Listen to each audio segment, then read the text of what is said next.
As part of the new segment to the show called the Compass Literature Corner, we will be talking to local authors and writers who have had an impact on this region or whom this region has had an impact on.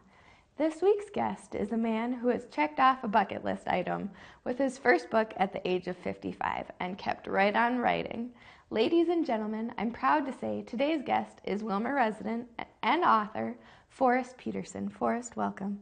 Hi, Laura. Thanks for having me. So, Forrest, you are the author of Buffalo Ridge, a novel.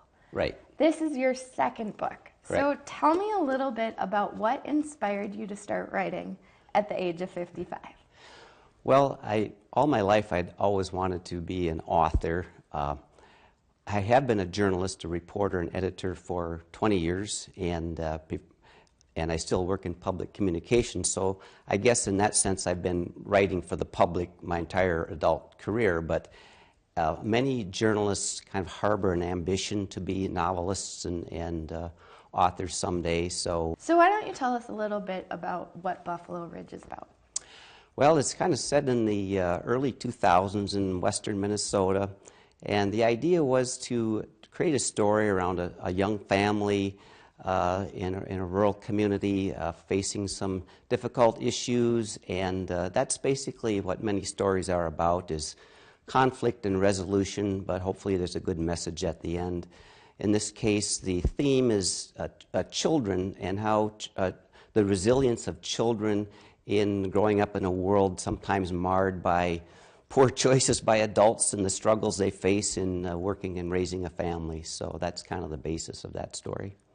Community is key. When you're writing for the newspaper, when you're writing a book, it's all about community and people's connections to each other. So what about a good foundation of a community or family is key for Buffalo Ridge? Well, I think a lot of people will agree that families and communities are really the foundations of society, and we all live together and work together and support each other. And so I try to tell that kind of a story, and it may seem like these might be ordinary people, but I think ordinary people have some of the best stories to tell. If you walk down the street, you could pick out anyone at random, and if you got into their lives and their stories, everyone would be fascinating. So trying to portray that in an interesting way is what I'm trying to do. You mentioned in the break that a lot of what you're writing, as an old newspaper person and as an environmentalist, you have been able to put some of your own experiences or your own just views and perspectives of environment and everything else into your book. Tell me a little bit about that. Well, I think all artists and authors, obviously, they do draw on their own experiences, which is where we draw much material, but also what we learn and see in the community.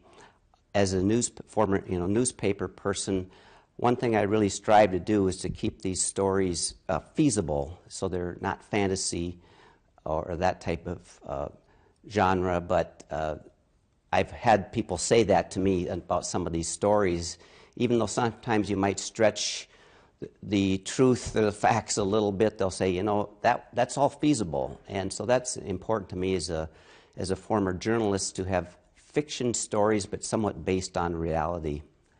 So if it's feasible, a lot of people use, reading as an escape. They use it to escape reality. Were you ever worried when you were striving for feasibility that your audience would be like, well, why do I want to read this? I want something that's, fantasy or unrealistic. I don't want to read about everyday life.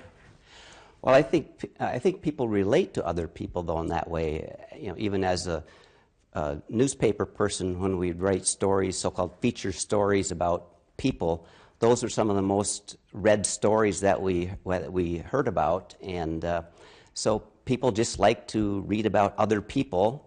And even though these might be fictional characters, they can often relate to them and the things that they're experiencing.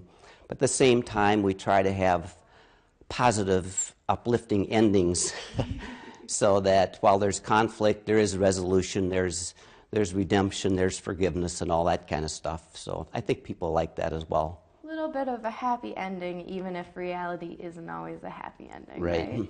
As stated, this is your second book, but Right. you are also working on a third book. Tell us a little bit about that. Right. Well, I'm hoping to finish that this summer, and I decided to place the setting of that one actually in Iowa, but it's somewhat similar in the sense that it's a rural area.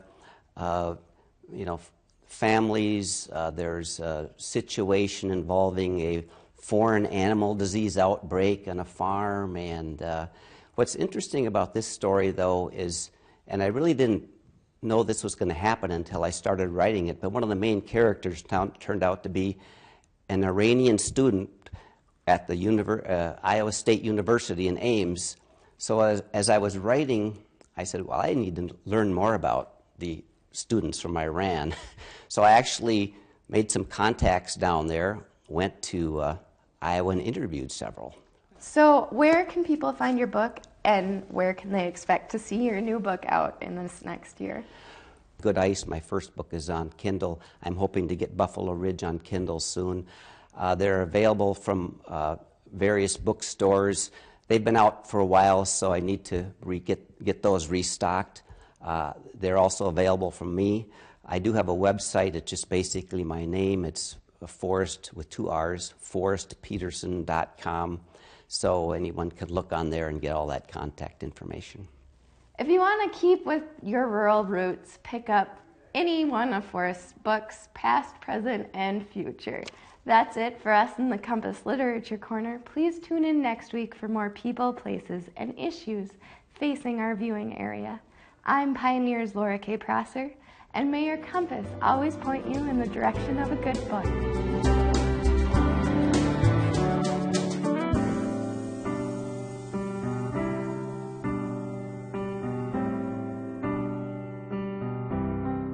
Support for Compass is provided by the ongoing support of the Leo P. Flynn Estate of Millbank, South Dakota. Additional support is provided by the Southwest Minnesota Private Industry Council, promoting Southwest Minnesota as a place rich with opportunity. Come for the jobs, stay for the lifestyle. More information at swmnpic.org.